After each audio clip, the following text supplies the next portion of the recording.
میرے ماما جی بہت محنتی آدمی تھے۔ ہم وقت اپنے کام سے کام رکھتے، تھوڑے سرمایہ سے بزنس شروع کیا۔ کام کے دھنی تھے، ساری زندگی محنت کی اور برسوں کی ریاضت کے بعد بڑے تاجر بن گئے۔ یوں دھن و دولت ان کے گھر کی باندی بن گئی۔ ماما جی کو نمائشی زندگی سے تعلق نہ تھا، سیر و تفریح کی جانب بھی دھیان نہ تھا۔ ہاں، جائیداد بنانے کا شوق ضرور تھا۔ نمود و نمائش اختیار کرنے کے بجائے جو روپیہ جوڑا اسے پلاٹ، مکانات اور دکانیں خریدنے میں کھپا دیا۔ وہ دور دراز علاقوں میں سستے پلاٹ اور پرانی کوٹھیاں خرید لیتے تھے جو چند برسوں بعد مہنگی ہو کر لاکھوں کا منافع دیتی تھی۔ خدا جانے میرے ماموں کو اس شوق سے کیا تسکین ملتی تھی۔ حالانکہ اولاد میں ایک اکلوتا بیٹا تھا جس کا نام ریحان تھا۔ وہ نیک اتوار اور خوبصورت تھا۔ بیٹیاں اللہ نے دی نہ تھی کہ جہیز کا تفکر ہوتا۔ جب ریحان جوان ہوا تو سب کی نظریں اس پر لگ گئیں۔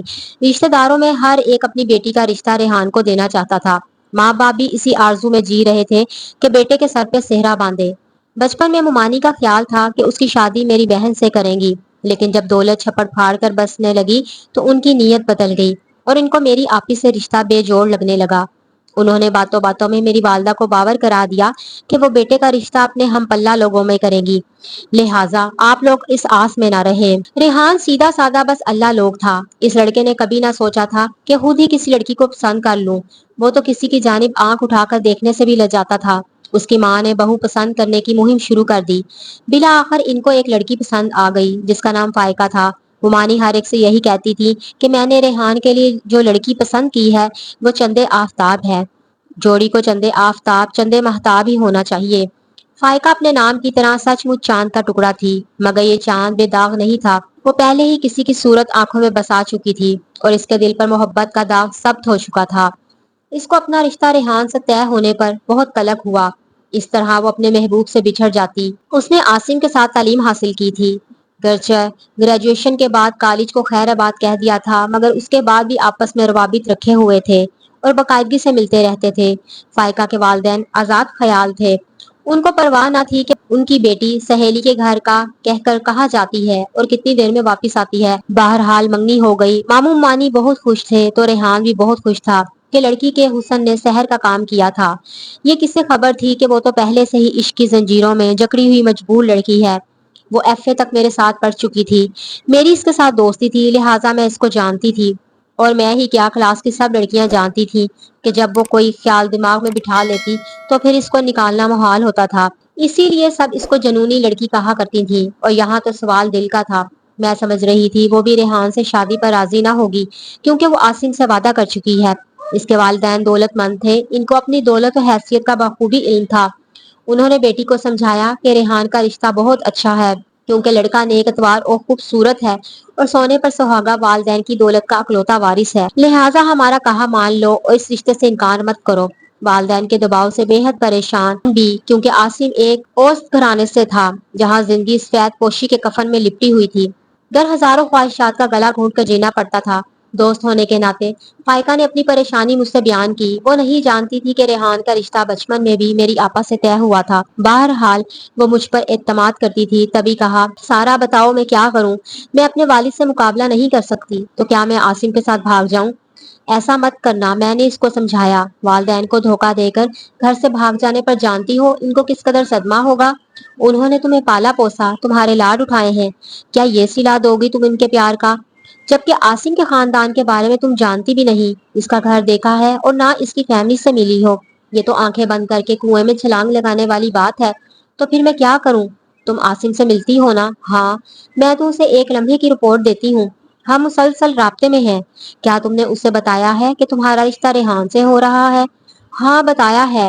اس نے کیا کہا؟ وہ خاموش رہا، وہ کچھ نہیں کہتا ہے۔ اس بات پر میں چونک گئی، ایسے کیسے ہو سکتا ہے جبکہ آگ دونوں طرف برابر لگی ہو؟ دل کی لگی کب کسی کو چین سے بیٹھنے دیتی ہے؟ پھر بھی اتنی بڑی بات سن کر عاصم چپ کیوں ہے؟ حقیقت یہ تھی کہ گھر میں جو بات ہوتی یا والدین شادی کے بارے میں جو مشورے کرتے وہ ایک ایک حرف اپنے چاہنے والے کے گوش گزار کر دیتی تھی، اور یہ شخص ایک لفظ نہیں کہتا۔ حالانکہ جب عشق کا بھوت سوار ہو تو دماغ کے چراغ گل اور آنکھوں پر پٹی بن جاتی ہے۔ نوعمر لڑکیاں سچے جذبوں کے ساتھ کسی نوجوان پر بھروسہ کر لیتی ہیں، دوسرے معنوں میں اس کے ساتھ عشق اور وفا کا رشتہ نبھا رہی ہوتی ہیں، جبکہ وہ یہ نہیں جانتی کہ ان کا محبوب کس لائق ہے، کس کماش کا ہے۔